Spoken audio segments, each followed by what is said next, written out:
ఏలూరు బాలికల వసతి గృహంలో వార్డెన్ లైంగిక వేధింపుల కేసులో సంచలన విషయాలు వెలుగు చూస్తున్నాయి. మొత్తం 28 మంది బాలికలపై హాస్టల్ వార్డెన్ శశికుమార్ అఘాయిత్యాలకు పాల్పడినట్టు గుర్తించారు అధికారులు. హాస్టల్ పరిశీలనకు వచ్చిన స్త్రీ శిశు సంక్షేమ అధికారులు బాధితులు చెప్పిన స్టేట్మెంట్ తో విస్తుపోయారు. అసలు హాస్టల్ నిర్వహణకు ఎలాంటి అనుమతులు లేవన్నారు అధికారులు. తమను లైంగికంగా వేధించాడని హాస్టల్లోని 28 మంది బాలికలు ఆవేదన వ్యక్తం చేశారు. తమ గదుల్లోకొచ్చి సిగరెట్ తాగుతూ తన వికృత చేష్టలతో హింసించేవాడని అధికారులకు స్టేట్మెంట్ ఇచ్చారు బాధితులు. వార్డెన్ శశికుమార్ కు అతని భార్య మణి సహకరించేదని బాలికలు అధికారులకు తెలిపారు. వసతి గృహం ముసుగులో ఒక కామాంధుడు బాలికలపై లైంగిక దాడులకు పాల్పడ్డాడు. ఫోటోషూట్లంటూ ఆశ చూపించి మాయమాటలు చెప్పి వారిని లోబర్చుకున్నాడు. అతడి ఆగడాలు, వికృత చేష్టలు భరించలేని ముగ్గురు బాధితులు పోలీసులను ఆశ్రయించడంతో ఈ విషయం మొత్తం వెలుగులోకొచ్చింది. ఏలూరు జిల్లాలో శ్రీ స్వామి దయానంద సరస్వతి సేవాశ్రమం పేరుతో శశికుమార్ అనే వ్యక్తి ప్రైవేట్ గా హాస్టల్ నిర్వహించేవాడు.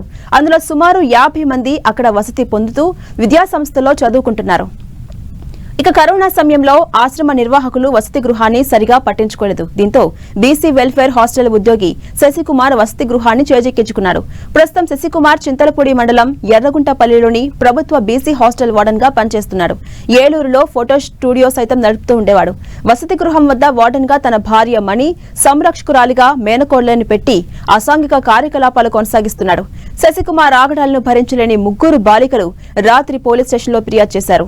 చేతులు కట్టేసి మరీ లైంగిక దాడికి పాల్పడేవాడని, ఎదిరిస్తే కొట్టి హింసించేవాడని విద్యార్థులంతా ఆవేదన వ్యక్తం చేశారు. ఫోటోషూట్ అంటూ ఈ నెల 15న ఓ బాలికను కారులో ఎక్కించుకున్నాడని తెలిపారు. బాపట్ల తీసుకెళ్లి అక్కడ లైంగిక దాడికి పాల్పడినట్టుగా చెప్పారు. ఆ తర్వాత ఈ నెల 16న వసతి గృహంలో దింపాడని వాపోయారు. బాధితులిచ్చిన ఫిర్యాదుతో ఈ దారుణమైన ఘటనపై పూర్తి స్థాయిలో విచారణ చేపడతామన్నారు ఏలూరు డీఎస్పీ శ్రావణ్ కుమార్. ఫిర్యాదులో ముగ్గురు బాలికలు లైంగిక వేధింపులకు గురైనట్టు స్టేట్మెంట్ ఇచ్చారని తెలిపారు.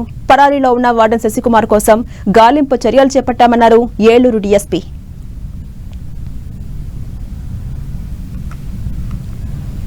బాలికలిచ్చిన ఫిర్యాదుతో ఈ దారుణ ఘటనపై పూర్తి స్థాయిలో విచారణ చేపడతామన్నారు ఏలూరు డీఎస్పీ శ్రావణ్ కుమార్. ఫిర్యాదులో ముగ్గురు బాలికలు లైంగిక వేధింపులకు గురైనట్టు స్టేట్మెంట్ ఇచ్చారని చెప్పారు.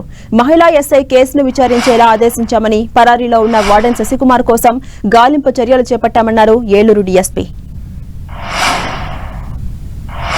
Eluru 2 town police station limits లో ఉన్న అమీనాపేటలో ఉన్నటువంటి స్వామి దయానంద సరస్వతి సేవా ఆశ్రమంలో బాలికల పైన, ఒక మైనర్ బాలికల పైన అక్కడ హాస్టల్ వార్డెన్ భర్త ఈ మిస్బిహేవ్ చేశాడన్న ఒక కంప్లైంట్ మీద ఇక్కడికి వచ్చాము. ఈ కంప్లైంట్ తీసుకొని ఇక్కడ విచారణ నిమిత్తం మన ఉమెన్ ఎస్ఎల్ని వీళ్ళందరినీ పంపిస్తున్నాం. విచారణలో భాగంగా ఏమేమి చేశారు ఏంటనేది అన్ని కూడా మీకు తెలిసి వాళ్ళ మీద కేసు రిజిస్టర్ చేయడం జరిగింది. మేము ముద్దాయిల్ని పట్టుకోవడానికి కూడా ప్రయత్నం చేస్తున్నాము. దర్యాప్తులో భాగంగా అన్ని విషయాలు కూడా మీకు త్వరలో తెలియపరుస్తాం.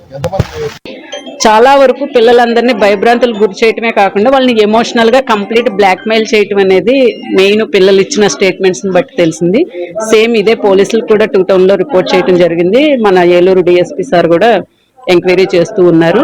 అలానే మా పీడీ మేడం, ఇన్ఛార్జ్ మేడం గారు కానీ, డిస్ట్రిక్ట్ ప్రొబేషన్ ఆఫీసర్ గారు కానీ, చైల్డ్ వెల్ఫేర్ కమిటీ వారు కానీ, మన గౌరవ కలెక్టర్ గారి ఆదేశాల ప్రకారం కూడా as per zonal justice care and protection of children act ప్రకారము ఖచ్చితంగా సింగిల్ ఒక వేరే వాళ్ళ పిల్లల్ని మన ఇంట్లో పెట్టుకుని స్పాన్సర్ చేస్తున్నా కూడా అలాంటి వాళ్ళు కూడా ఫిట్ పర్సన్ గా కానీ, చైల్డ్ కేర్ ఇన్స్టిట్యూషన్ గా కానీ రిజిస్ట్రేషన్ చేసుకుని ఉండాలి.